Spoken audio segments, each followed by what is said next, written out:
Hello everyone, welcome to my channel core mathematics. आज हम बात करेंगे रिलेशंस की in set theory.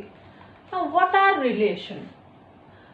Late A and B be two non-empty sets, then any subset R of the Cartesian product A cross B is called a relation from A to B। इसका मतलब हुआ कि अगर हमारे पास कोई दो non empty sets हैं A और B और हम उसका कार्टेशियन प्रोडक्ट निकालें और उसमें से कोई एक सबसेट ले तो उस सबसेट को हम रिलेशन R कहते हैं और हम उसे कैपिटल R से डिनोट करते हैं। We can also write it as capital R is equal to x y such that, इसका मतलब हुआ x और y ये जो एक ऑर्डर्ड पेयर है ये कैपिटल R का एक एलिमेंट है, वो इस तरह से कि जो x है वो बिलोंग करता है कैपिटल A को और y बिलोंग करता है कैपिटल B को, and we can say that x related to y। इसका मतलब ये जो कैपिटल R है ये x और y के बीच का रिलेशन बताता है। ठीक है, जैसे कि अगर हम भाई बहन के बीच का रिलेशन देखें तो ये हो सकता है x is the sister of y और x is the brother of y, या इस तरह से भी देख सकते हैं कि x y से छोटा है, या रिलेशन हमारा हो सकता है x y से बड़ा है। कोई सा भी रिलेशन इसमें देखा जा सकता है। ठीक है, अब हम इस पर एक एग्जाम्पल लेते हैं और आपको ये दिखाते हैं कि R को हम कैसे फाइंड आउट कर सकते हैं। So for that I will take a set A 1, 2, 5 and I will take another set B which is 2 and 4। मुझे लिखना है write a relation from set A to B, set A to B के बीच का relation रखना है which is expressed by, जो कि express किया जाता है by statement is less then. Statement क्या है जिससे R को एक्सप्रेस किया जाता है? Is less then. ओके, देखते हैं कैसे बनाएंगे हम R को। तो इसके लिए हम सबसे पहले कैलकुलेट करेंगे A cross B। Cartesian product मैंने पिछले वीडियो में भी आपको सिखाया था, it is a set of all ordered pairs. ठीक है, तो हमारे पास A क्रॉस B क्या होगा? 1 2 और हो जाएगा 2 और हो जाएगा 5 and 2। फिर दूसरे टर्म्स के साथ होगा यानी दूसरे एलिमेंट 4 के साथ। अभी ये मैंने जो भी लिखा है A से 1 ले लिया है और B से 2 ले लिया है। ठीक है, तो ये एक ऑर्डर्ड पेयर हो गया। सिमिलरली A से 2 ले लिया है और B से फिर 2 ले लिया है। फिर थर्ड में A से 5 ले लिया है और B से 2 ले लिया है। अब इसी तरह हम हर टर्म को लेंगे 4 के साथ। तो 1 ले लिया A से और 4 ले लिया B से, फिर 2 ले लिया A से और 4 ले लिया B से, और फिर 5 ले लिया A से और 4 ले लिया B से। तो इस तरीके से हमारे पास ये एक कार्टेशियन प्रोडक्ट मिल गया है। ठीक है, अब ये कह रहे हैं कि हमें R ऐसा लिखना है जिसमें कि लेस देन का रिलेशन हो। ठीक है, इसका मतलब हमें ये जो दिखाना है वो कुछ इस तरीके से दिखाना है कि जो हम A से एलिमेंट लेंगे वो कुछ ऐसे होना चाहिए कि x is less than y where x belongs to A and small y belongs to capital B। इसका मतलब A का जो एलिमेंट हो वो B के एलिमेंट से छोटा होना चाहिए। हमें केवल वही वाले ऑर्डर्ड पेयर्स इसमें से लेने हैं। ठीक है, अब देखते हैं यहाँ पे ये जो 1 है ये 2 से छोटा है, तो डेफिनेटली हम ये वाला ऑर्डर्ड पेयर ले लेंगे क्योंकि ये हमारे रिलेशन को इज लेस देन को सेटिस्फाई करता है। ठीक है, लेकिन अगर हम 2 की बात करें तो हम इस वाले सेट ऑर्डर्ड पेयर को नहीं लेंगे क्योंकि इसमें जो A से एलिमेंट है वो B के एलिमेंट के बराबर है। इसी तरह अगर हम इस ऑर्डर्ड पेयर की बात करें तो हम ये भी नहीं लेंगे बिकॉज 5 इज ग्रेटर देन 2। और अब आता है 1 4। तो आप देख सकते हैं, अब आई थिंक आपको भी अच्छी तरह खुद भी समझ सक रहे होंगे कि 1 जो है वो 4 से छोटा है, यानी 1 is less than 4। So definitely I will take 1 is less than 4 and 2 again is less than 4। So 2 and 4 and then I will not consider this is cross out. So I got a relation which has 3 elements which are the ordered pairs of the Cartesian product from A to B, and these elements are 1 2 1 4 and 2 4। तो आपने देखा कि कितनी ही आसानी से मैंने एक relation को जो कि एक्सप्रेस करता था इज लेस देन प्रॉपर्टी को मैंने लिख दिया यहाँ पर। ठीक है,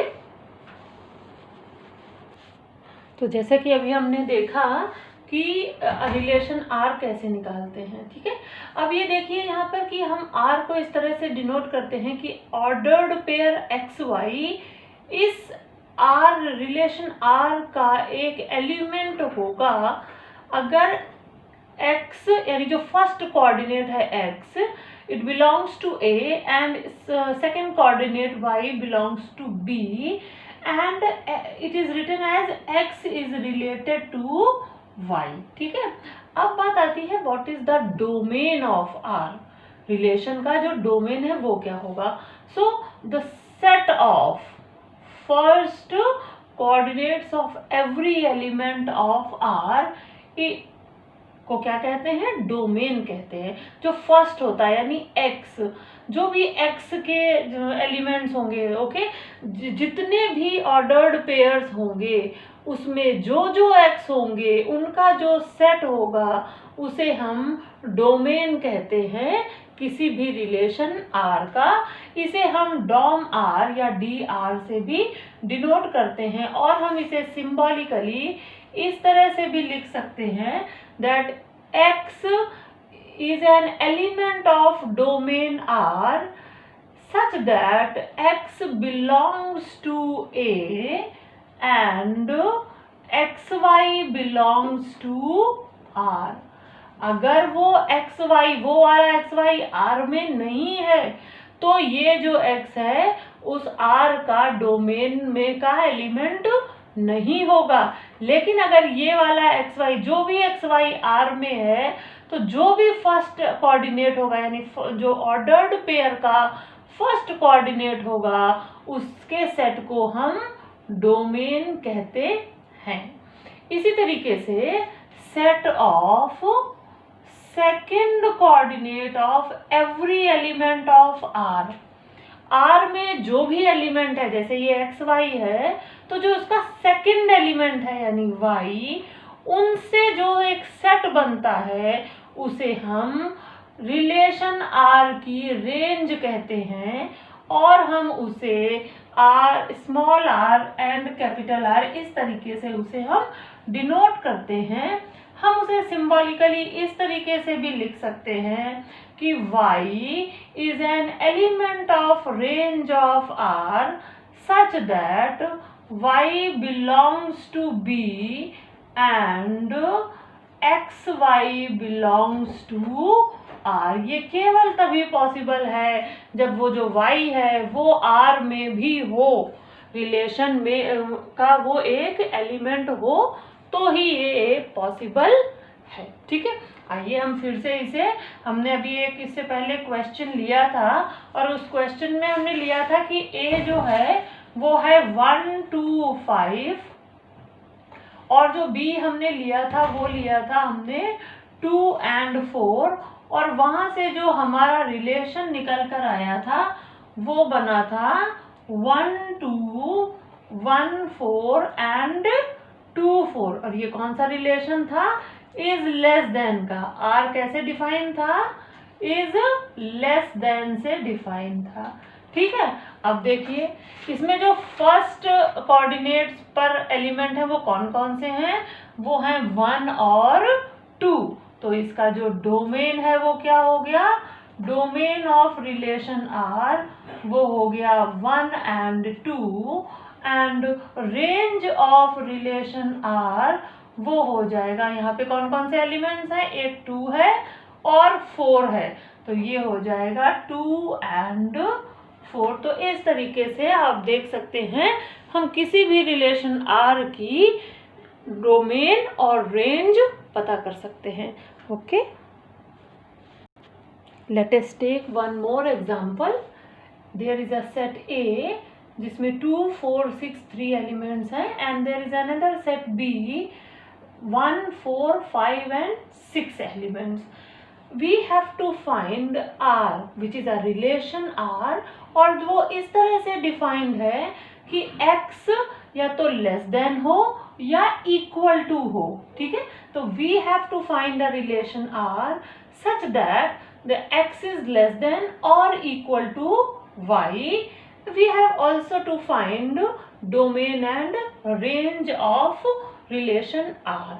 ठीक है, अब हमें अगर ये R रिलेशन निकालना है तो सबसे पहले स्टेप होता है number 1, I have to find the Cartesian product between A and B. A और बी के बीच हमें कार्टेशियन प्रोडक्ट निकालना होगा। वो कैसे निकलेगा? First element of A and then one element from B. Once again अभी मैंने सिर्फ एक और एक एलिमेंट ही लिया है, अभी मैं 2 को 4 के साथ भी लूंगी। सो 2 4 देन 2 5 एंड देन 2 6, और दूसरा एलिमेंट हमें क्या मिलेगा 4 के साथ, then 4 1 and 4 4 and I will get 4 5, और हमें मिलेगा 4 6। ओके, और अब इसके ही साथ 6 के साथ सारे एलिमेंट्स लिखूंगी। 6 is from set A and 1 is from set B, और इसी तरीके से 6 is from set A, 4 is from set B, 6 is from set A and 5 is from set B, and similarly 6 is from set A and 6 is from set B। तो इस तरीके से हमें ये पूरा का पूरा कार्टेशियन प्रोडक्ट मिल गया। कभी आपको लगे कि मुझसे कुछ गलती हो रही है कार्टेशियन में, तो आप इसे कैसे देखेंगे? हम सारे एलिमेंट्स काउंट करेंगे, 1 2 3 4 5 6 7 8 9 10 11 12। There are 12 elements. ठीक है, और मैंने आपको बताया था कि एक कार्टेशियन प्रोडक्ट में जो टोटल नंबर ऑफ एलिमेंट्स हैं वो होने चाहिए m इंटू n। तो देखिए यहाँ कितने हैं? 3 हैं, ये 3 हैं, और ये कितने हैं?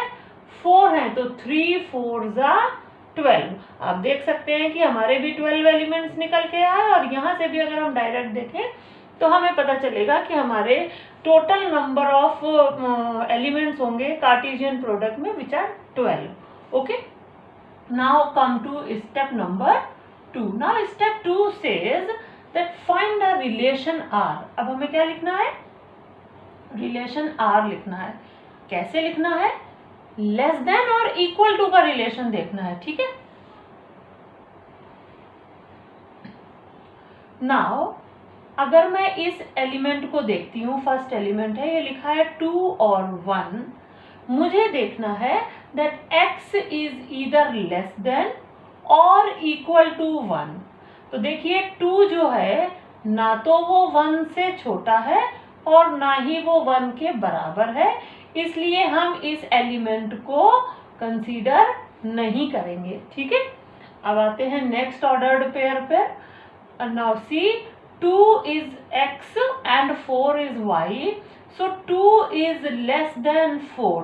जो कि हमारी कंडीशन को सेटिस्फाई करता है, इसलिए हम 2 और 4 को ले लेंगे। Similarly third element 2 and 5, 2 is less than 5, फिर से हमारी कंडीशन सेटिस्फाई हो गई और मैं इसे फिर से लिख लूंगी। Next 2 and 6, okay, and then come to this element 4 and 1। फिर से देखिए 4 इज ग्रेटर देन 1, तो इन दोनों में से कोई भी कंडीशन सेटिस्फाई नहीं हुई, इसलिए मैं 4 और 1 को भी नहीं लूंगी। अब देखिए 4 और 4, एक कंडीशन ये वाली सेटिस्फाई हो गई इक्वल टू, तो इसलिए हम 4 और 4 को यहाँ पर लिख लेंगे। कम टू दिस एलिमेंट 4 5, यहाँ पर भी लेस देन की कंडीशन सेटिस्फाई होती है। 4 is less than 5, then 4 and 5। अब यहाँ पर आ जाते हैं, फिर से हमारी कंडीशन सेटिस्फाई हो गई, 4 इज लेस देन 6, और इस एलिमेंट में देखिए 6 और 1 में यहाँ हमारी कंडीशन सेटिस्फाई नहीं हो रही है, इसलिए हम फिर से इस एलिमेंट को कंसीडर नहीं करेंगे। इसी तरीके से यहाँ पर देखिए 6 इज ग्रेटर देन 4, यहाँ पर भी हमारी लेस देन या इक्वल टू की कंडीशन सेटिस्फाई नहीं हो रही है, हम इसे भी कंसीडर नहीं करेंगे। सिमिलरली यहाँ पर भी नहीं हो रही है हमारी कंडीशन सेटिस्फाई 6 और 5 में, क्योंकि 6 बड़ा है 5 से, इसलिए हम इस एलिमेंट को भी कंसीडर नहीं करेंगे। और अब आता है 6 और 6, तो आप देख सकते हैं कि 6 इज इक्वल टू 6, यानी पहला एलिमेंट जो है वो या तो लेस देन होना चाहिए या इक्वल होना चाहिए सेकंड कोऑर्डिनेट के, तो वही हम ले सकते हैं। तो इसका मतलब हम ये एलिमेंट जो है 6 और 6 वो ले सकते हैं, ठीक है। तो आपने देखा कि मैंने बहुत ही आसानी से ये रिलेशन लिख दिया, ओके। अब हमारी बात आती है डोमेन की। तो मैंने आपको बताया है कि डोमेन को dr से रिप्रेजेंट करते हैं, and it is a set of all x, यानी जो पहला कोऑर्डिनेट है 2 2 2, ठीक है, तो मैं ये 2 लिख दे रही हूँ। It is the element of domain of relation. उसके बाद फर्स्ट कोऑर्डिनेट पर कौन सा एलिमेंट है 4, तो ये हो गया 4, और उसके बाद है 6, तो ये हो गया 6।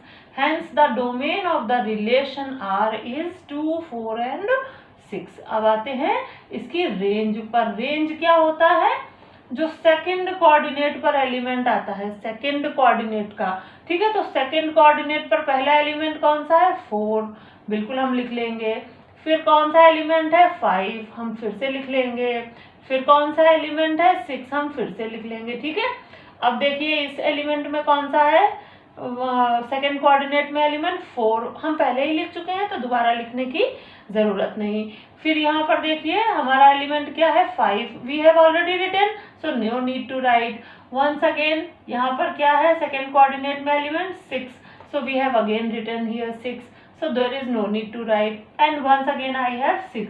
तो इस तरीके से आपने देखा कि बहुत ही आसानी से हमने domain of a relation and range of a relation को निकाल लिया है।